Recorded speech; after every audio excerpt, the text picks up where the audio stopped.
अस्सलाम वालेकुम, welcome back to औरत कार्ड।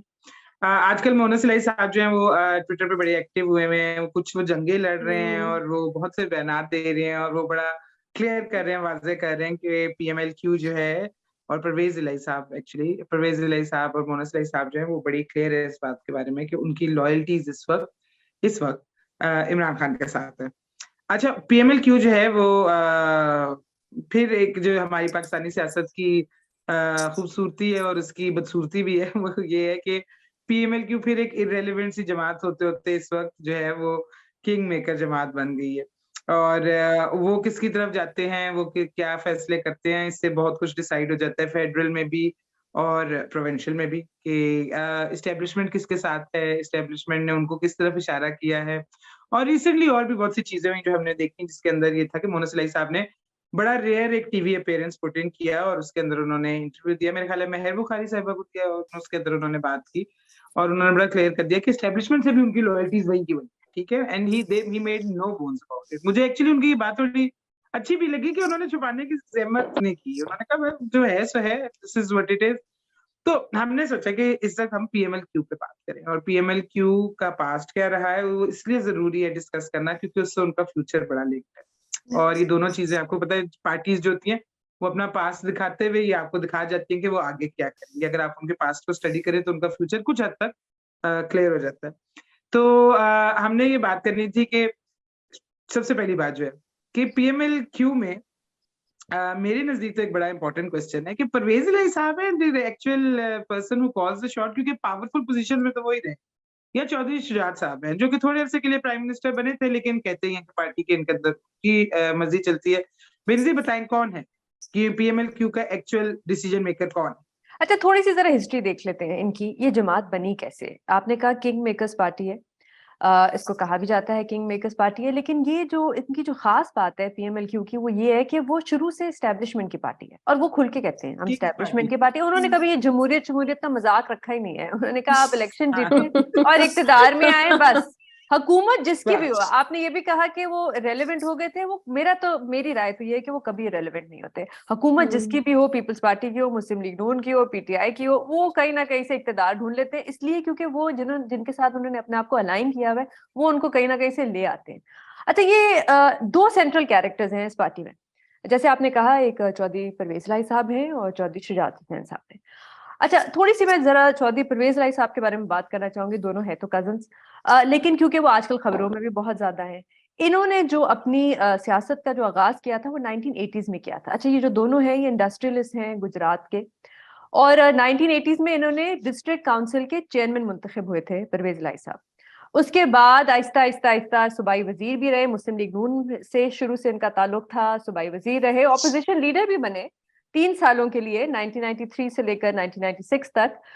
जब शहबाज शरीफ साहब, आपको याद होगा, इलाज के लिए बाहर गए थे, तब वो ऑपोजिशन लीडर थे पंजाब असेंबली में।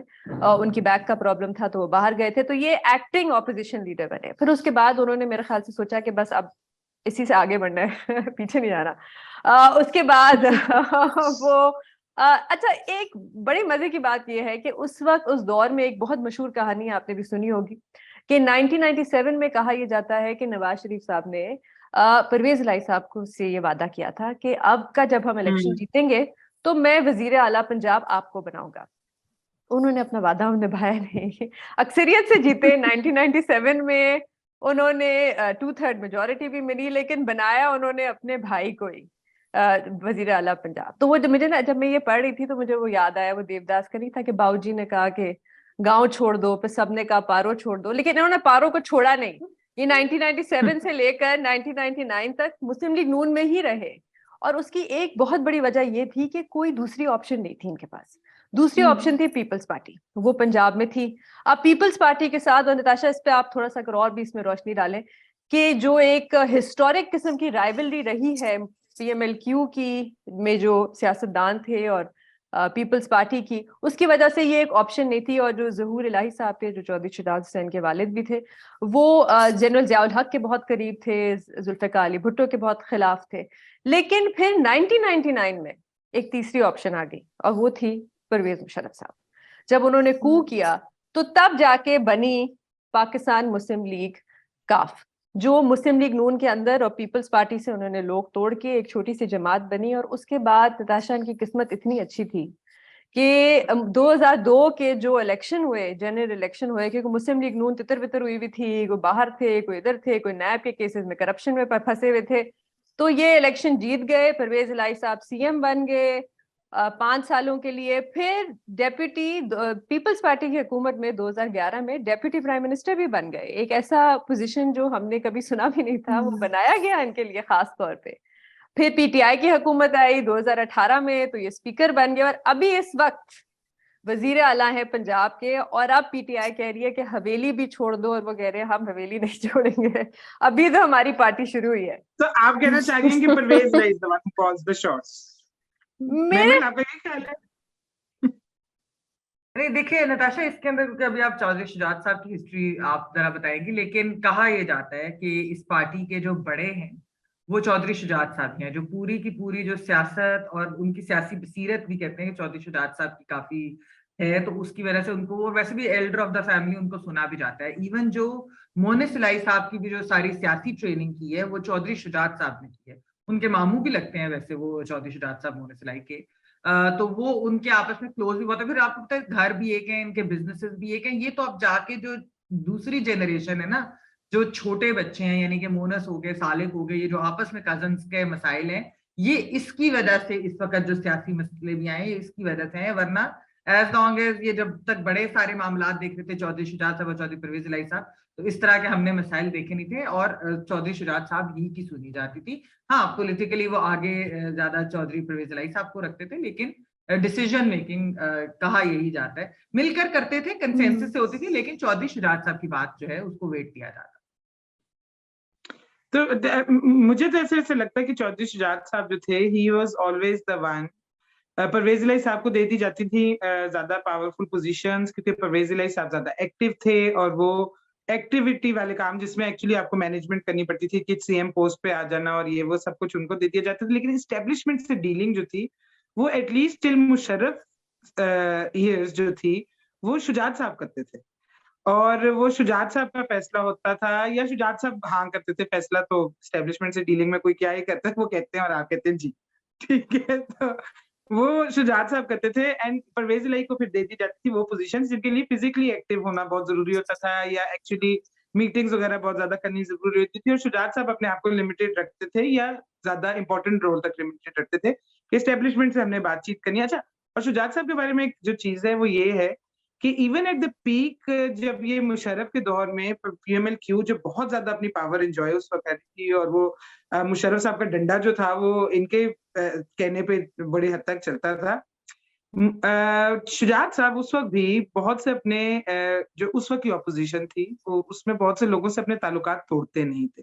परवेज इलाही साहब कुछ हद तक आप कह लें कि वहां तक आ गए हुए थे कि जहां पे यानी कि बेनजीर ने कहा कि जी, अगर बेनजीर भुट्टो साहिबा ने कहा कि अगर मुझ पे हमला हुआ तो परवेज इलाही रिस्पॉन्सिबल है and all that. But Shujaat साहब जो थे वो इस हद तक नहीं लेके जाते थे दुश्मनी को। तो उनके बारे में कहा जाता है वो बड़े वो एक सही ट्रू सियासतदान है। वो अपने ब्रिजेस बर्न नहीं करते, वो किसी को भी उस हद तक ऑफेंड नहीं करते कि उसकी तरफ वापसी का रास्ता ना रहे। तो ये इन दोनों में थोड़ा सा एक फर्क नजर आता है। परवेज इलाही भी ये मोस्ट लाइकली कर सकते हैं अगर उनको कहा जाए। वो तो इस बारे में बड़े ओपन है, अगर उनको एस्टेब्लिशमेंट कहे तो वो शायद कर भी लें। वो मान भी गए थे कि चलो मैं नवाज पीडीएम की तरफ चला जाता हूँ, ठीक है, जिसके अंदर नून लीग थी, जिससे उनकी नहीं बनती वैसे तो। लेकिन शुजात साहब जो थे, उनका ये जो रिसेंट फैसला, आई थिंक उसके अंदर बड़ी हद तक विद इन जो फैमिली, जो मेमल ने बात की, विद इन फैमिली जो पॉलिटिक्स थी उसका बड़ा रोल था। और शुजात साहब की क्योंकि थोड़ी सी तबीयत हल्की फुल्की नासाज रहती है, और थोड़े वीक हो गए हुए, थोड़े इतने एक्टिव नहीं रहे हुए, तो मेरा ख्याल है उनका ये एक फाइनल फैसला हो रहा था कि उनका बेटा जो है वो फिर अब इस साइड पे रहेगा, वो पीटीआई की साइड पे नहीं जाएंगे। तो ये मेरे नजर में शुजात साहब जो थे, he was always the most sensible one among the two. इसका ये मतलब नहीं कि परवेज इलाही जो थे वो अक्लमंद नहीं थे, या वो उतने घाघ सियासतदान नहीं है, वो तो होंगे। लेकिन शुजात साहब जो थे वो एक ज्यादा टेम्परेट करेक्टर रहे थे, जिन्होंने हमेशा ये सोचा था कि सारे ब्रिजेस नहीं जला। और वो उन्होंने नवाज शरीफ के खिलाफ भी बड़े इंटरव्यूज दिए, मैं नवाज शरीफ साहब के खिलाफ भी बड़े इंटरव्यूज दिए मैं शुजात साहब ने, लेकिन he always kept himself in check. एक रास्ता उन्होंने हमेशा छोड़ा, और वो रास्ता हमने देखा है कि अब ये हुआ कि उन्होंने अपना बेटा जो है वो, मेरे ख्याल है आज भी या कल तस्वीरें शायद आई थी, उनके बेटे थे वो लंदन में बैठे हुए थे उनके साथ। तो खैर, लेकिन इस वक्त एक बड़ी मजेदार सिचुएशन जो चल रही है, थोड़ी सी उस पर रीमा लाइट डाल देंगे कि फिर वो बात हो रही है कि PMLQ अब क्या करने वाली है, पंजाब में सियासत चेंज होने वाली है, पंजाब में हुकूमत चेंज होने वाली है। तो रीमा ये हो नहीं सकता, राइट? बिकॉज शुजात साहब को तो उन्होंने हटा दिया अब उससे, पार्टी पोजीशन से। हाँ, लेकिन उससे पहले नताशा, द बिग स्प्लिट जो 2022 अप्रैल में आया, जिसने सबको बाय सरप्राइज ले लिया, उस पर पहले बात कर लेते हैं मेमल। वोट ऑफ नो कॉन्फिडेंस में क्या हुआ, उसके बाद पंजाब के इलेक्शन में क्या हुआ, ये दो भाई जिनका जन्म जन्म का साथ था, ये कैसे टूटा? करण अर्जुन, करण हमारी सियासत के शाहरुख खान आज कुछ ज्यादा याद आ रहे हैं। देखिए, बात ये है कि जो 2018 का जब इलेक्शन हुआ तो हमने देखा कि डिस्पाइट RTS, डिस्पाइट के इंडिपेंडेंट्स भी मिल गए, बड़ा कुछ, और एक एस्टैब्लिशमेंट की पूरी सपोर्ट, अब तो एस्टैब्लिशमेंट भी ओपनली मानती है कि जिस तरीके से उन्होंने प्रॉप अप किया PTI को, उसके बावजूद PTI के नंबर्स नहीं पूरे हो रहे। तो फिर पंजाब के अंदर इन्होंने PMLQ से राब्ते किए, कोलिशन भी फिर बनी, और इसी की वजह से चौधरी परवेज इलाही साहब जो है उस वक्त स्पीकर थे पंजाब असेंबली के, और कहा जाता है कि one of the most powerful speakers of the assembly जो थे वो चौधरी परवेज इलाही साहब थे, ये 2018 के बाद के इलेक्शनों के बाद। और हमने देखा कि नेशनल असेंबली में भी, क्योंकि PTI के एक रेजर थिन मार्जिन था, उनकी उधर भी कोलिशन गवर्नमेंट थी, वहां भी काफ लीग जो है उसका हिस्सा थी। लेकिन आपने ये नोटिस किया होगा कि 2018 से 2022, यानी आपके 3.5 साल का जो पीरियड है हुकूमत का, उसमें PTI और PMLQ despite being coalition partners, इनकी कोई रिलेशनशिप अच्छी नहीं थी आपस में। आपको शायद याद हो कि चौधरी परवेज इलाही साहब ने एक इंटरव्यू दिया था नवंबर 2019 में सलीम साफी साहब को जिरगा पे, और उसके अंदर उन्होंने बताया कि हम 2010 से हमारे बंदे तोड़ के जनरल पाशा वो PTI में शमूलियत उनकी करा रहे थे, और फिर इन्होंने जनरल कियानी को जाके शिकायत भी लगाई। तो जब मुलाकात हुई जनरल पाशा साहब से तो वो एडमिट नहीं कर रहे थे, लेकिन उन्होंने कहा हमारे पास सबूत है, हमें पता है कि आप क्या कर रहे हैं। तो फिर थोड़ी देर बाद इधर उधर की बातें हुई और वो भूल गए कि बात क्या हो रही थी। तो उन्होंने चौधरी शुजात को कहा कि आपका भी राब्ता ना करा दूं इमरान खान साहब, आप तो बड़े घाट सियासतदान है बड़े। तो उन्होंने कहा देखना पकड़े गए जो आप बात कर रहे थे, आप हमारे बंदे तोड़, जिनमें वो कहते हैं अलीम खान साहब, जहांगीर तरीन साहब, इस तरह जो बड़े बड़े लोग थे, वो काफ से तोड़ के लेके जाने लगे। तो खैर उनको उसी वक्त 2010 से नजर आना शुरू हो गया कि एस्टैब्लिशमेंट की एक बैकिंग है PTI को, इसलिए 2018 में उन्होंने बनाया। लेकिन फिर उन्होंने और भी इंटरव्यूज दिए, हमने देखा कि केसेस भी हुए ये चौधरीज के ऊपर, नैब FIA के केसेस। उसमें वैसे कहा यह जाता है कि जनरल बाजवा साहब ने बहुत प्रोटेक्ट किया इनको, वरना इमरान खान साहब का तो यही होता था, वो अक्सर पूछते भी थे कि अभी अरेस्ट हुए हैं नहीं हुए, केसेस का क्या बन रहा है, अपने लोगों से वो इस तरह ही पूछते थे। लेकिन और आप वोट ऑफ नो कॉन्फिडेंस आ गया। हमने देखा एक बहुत एक्सप्लोसिव इंटरव्यू भी आपका याद होगा, जो मेहर बुखारी साहब के साथ थी, चौधरी परवेज इलाही साहब का नेपीज की बात हुई और वो सारी बात हुई।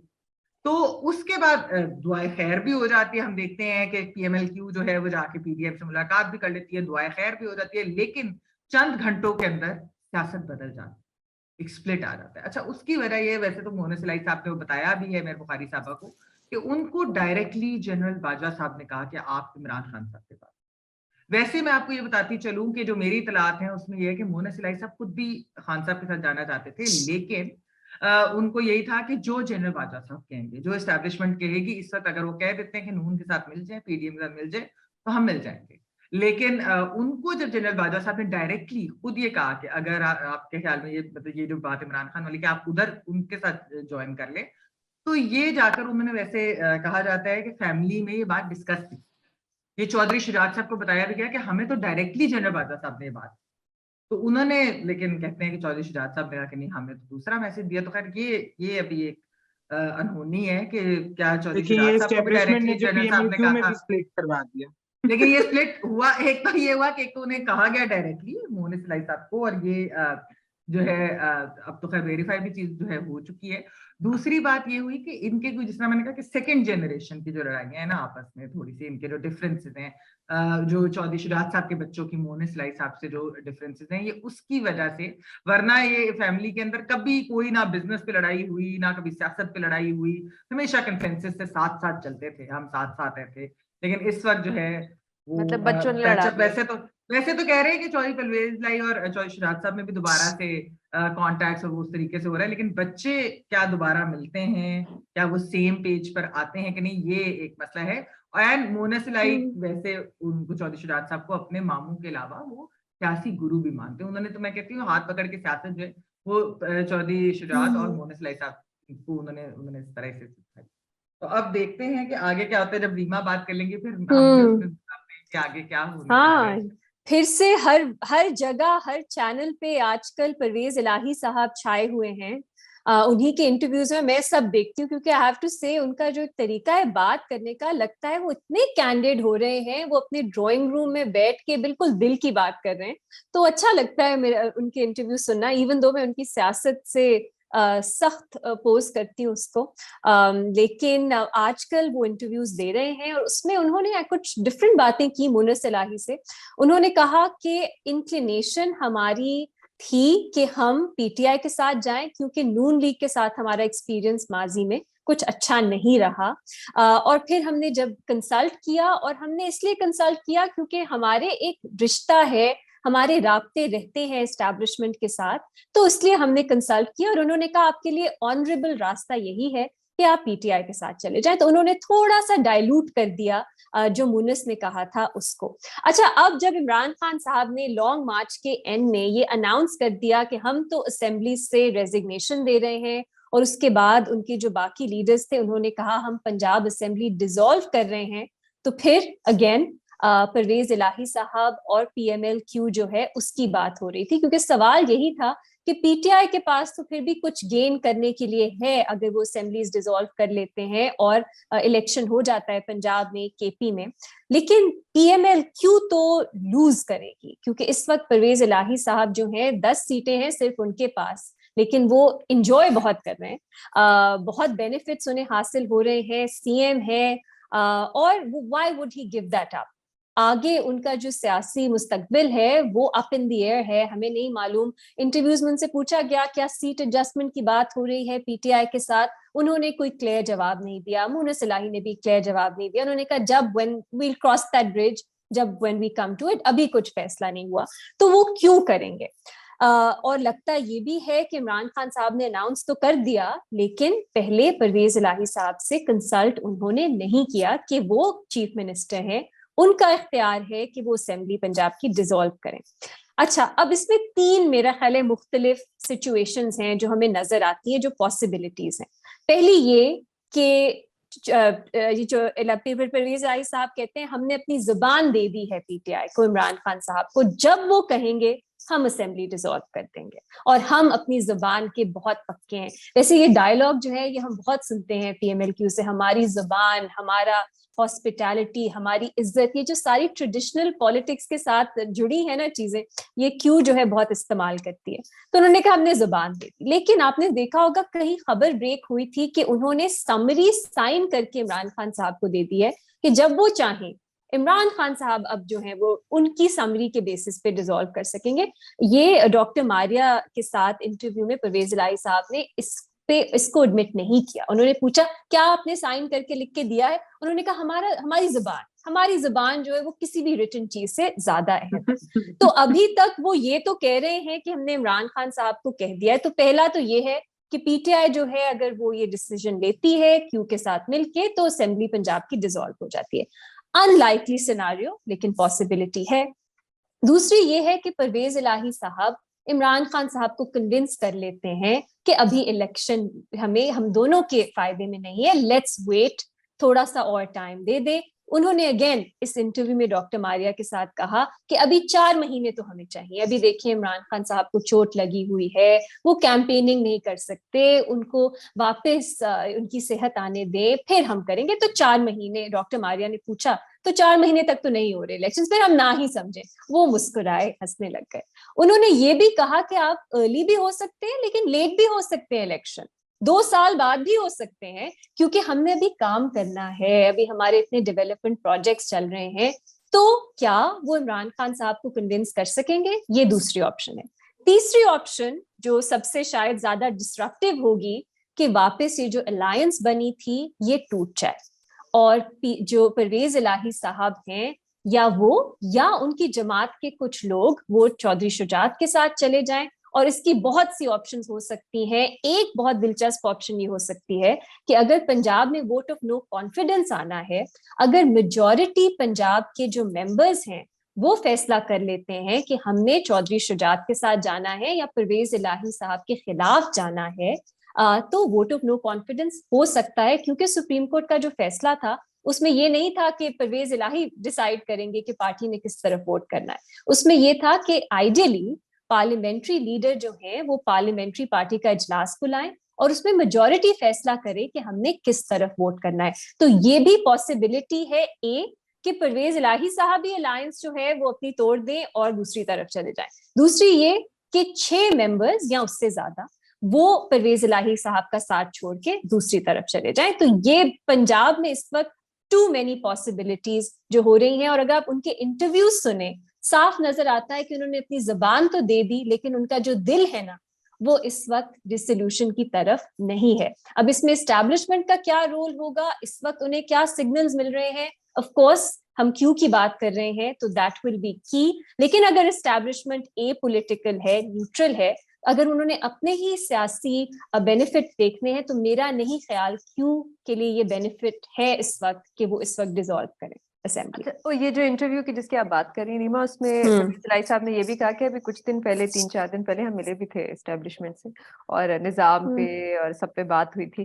तो जाहिर सी बात है वहां से कोई ना कोई डायरेक्शन से ले रहे होंगे। देखिए अगर वो असेंबली तहलील नहीं करते, मेरे ख्याल से मेरी राय ये है कि मुस्लिम लीग नून के लिए क्यू का पंजाब में होना बहुत परेशान कुछ बात होनी चाहिए। क्योंकि जिस तरह मुस्लिम लीग क्यू अंदर से नून लीग को जानती है, मेरे ख्याल से और कोई सियासी जमात नहीं जानती। वो निकले ही नून के अंदर से है और जिस तरह का डैमेज वो कर सकते हैं मुस्लिम लीग नून को पंजाब में, वो पूरी कोशिश करेंगे। वो इस 8-7 महीनों का पूरा फायदा उठाएंगे और उठा रहे हैं। जिस तरह ब्यूरोक्रेट्स को फॉर्च्यूनर्स मिल रही है, जिस तरह खुल के खर्चा हो रहा है। गुजरात को उन्होंने डिवीजन बना दिया है, उसके अंदर 4 उन्होंने तहसील डाल दिए हैं, जिस तरह की वहां पे हो रही है। अच्छा, एक चीज यहाँ पे जिससे बहुत नुकसान हो सकता है मुस्लिम लीग नून को, मेरी राय ये है, वो जो पंजाब में लोकल गवर्नमेंट इलेक्शन होंगे, वो कहा यह जा रहा है कि अप्रैल में होंगे।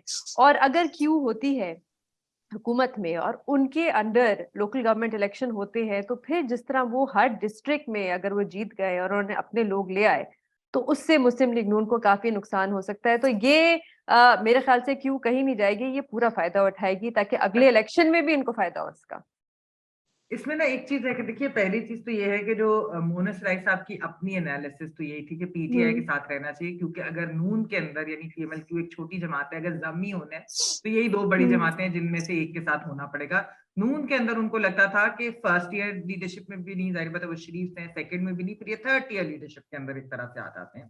पीटीआई में उनको फिर भी ये बात लगती थी कि पीटीआई के अंदर एक जगह बन सकती है, जो कि हमने देखा, यानी 10 सीटों के साथ भी चीफ मिनिस्टर हैं परवेज इलाही साहब, तो जगह तो है उधर। और मोनस इलाही साहब जो चीजें कर रहे हैं, जो बात हो रही है इस वक्त असेंबलियां डिसॉल्व करने पे, ये मैं जरूर कहूंगी कि अगर वाकई इमरान खान साहब ये डिसाइड कर लें और ये कह दें कि आज ही डिसॉल्व कर दें, तो वो डिसॉल्व कर देंगे उसके अंदर, क्योंकि उन्होंने अगला इलेक्शन भी लड़ना है। वो उन्होंने पीटीआई के साथ जिस तरीके से, मतलब ये सीट एडजस्टमेंट में बात नहीं करी, but like as a partner ही अभी तक तो यही प्लान है।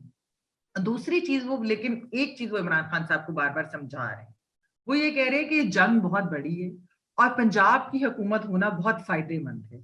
उसके अंदर बहुत सारी चीजें, एक तो ये बार्गेनिंग पावर है, सबसे अहम चीज ये है कि पंजाब की सबसे बड़े सूबे की हुकूमत होना एक बहुत बड़ी बार्गेनिंग पावर है। दूसरा वो ये कहते हैं कि अगर हम असेंबलियां डिसॉल्व कर देते हैं, केयर टेकर हुकूमत आ जाती है, तो केयर टेकर हुकूमत के ऊपर सेंटर की इन्फ्लुएंस भी होगी। फिर इमरान खान साहब को जो एक सिक्योरिटी, पुलिस प्रोटेक्शन पंजाब के अंदर हुकूमत की वजह से मिलती है, बाकी चीजें होती हैं, वो वाली चीजें। फिर अरेस्ट का भी एक खतरा है। जिस तरह जब FIR की भी बात हुई थी, तो तब भी चौधरीज ने यही समझाया था खान साहब को कि बहुत बड़ी जंग है, इस तरह मत करें, यानी कि इतनी बड़ी जंग हम नहीं लड़ाई लेना चाहिए, हमें आगे के लिए भी कुछ रखना है स्पेस। तो ये चीजें वो उन्हें समझा तो रहे हैं। तो पीटीआई के अंदर भी इस तरह से एक डिबेट हो रही है कि क्या ये असेंबलियां तहलील करनी चाहिए या नहीं, क्योंकि बेनिफिट्स काफी ज्यादा हैं और चंद ही माह की तो बात है। तो लेट्स सी के होता क्या है।